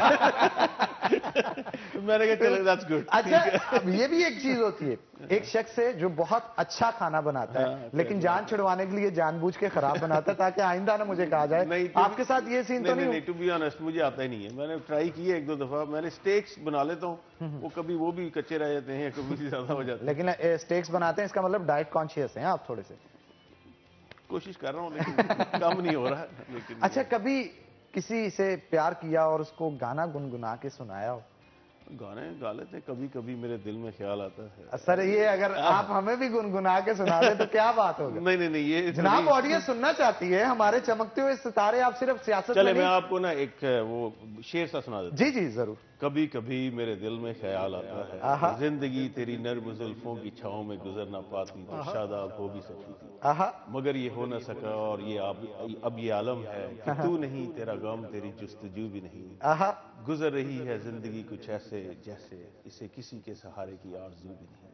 क्या बात, ठीक है ना? माशाल्लाह जी, क्या बात है जनाब। फैसल रशीद साहब तो बड़े रोमांटिक भी हैं, सियासतदान भी हैं, बिजनेस पे भी गहरी नजर है, रोमांटिक भी हैं, प्यार मोहब्बत भी करते हैं, अच्छे स्टूडेंट भी रहे हैं, बहुत सारे इनको सितारा कायदे आजम दिया गया है और भी बहुत सारे औहदे हैं, तो मल्टी टैलेंटेड और मल्टी टास्किंग पर्सनैलिटी है जो कि आज कंप्लीट पैकेज। एक चीज भूल गए, जो दुनिया में वाहिद एक वर्ल्ड कप हुआ है पूरी दुनिया का, ब्रिटिश क्रिकेट वर्ल्ड कप का, आईसीसी का, उसमें ये ब्रिटिश पार्लियामेंट की तरफ से बैट्समैन और बॉलर भी थे। अरे ब्रिटिश क्या बात है पार्लियामेंट जनाब, ये तो फिर बहुत सारे एजाज़ात हैं। मेरे ख्याल एक शो और करना चाहिए आपके एजाज में, ताकि आपके पास जितने ओहदे हैं उन तमाम ओहदों का भी पता चल सके। तो शो का वक्त क्योंकि खत्म हुआ जा रहा है, बहुत शुक्रिया फैसल रशीद साहब आज के शो में आने के लिए। बिलाल डोगर साहब आपका भी बहुत शुक्रिया आज के शो में आने के लिए। तो नाज़रीन, इसी के साथ आज के प्रोग्राम से अपने मेजबान हन्नान बुखारी को दीजिए इजाजत। इंशाल्लाह कल होगी आपसे मुलाकात, तब तक के लिए अल्लाह हाफिज।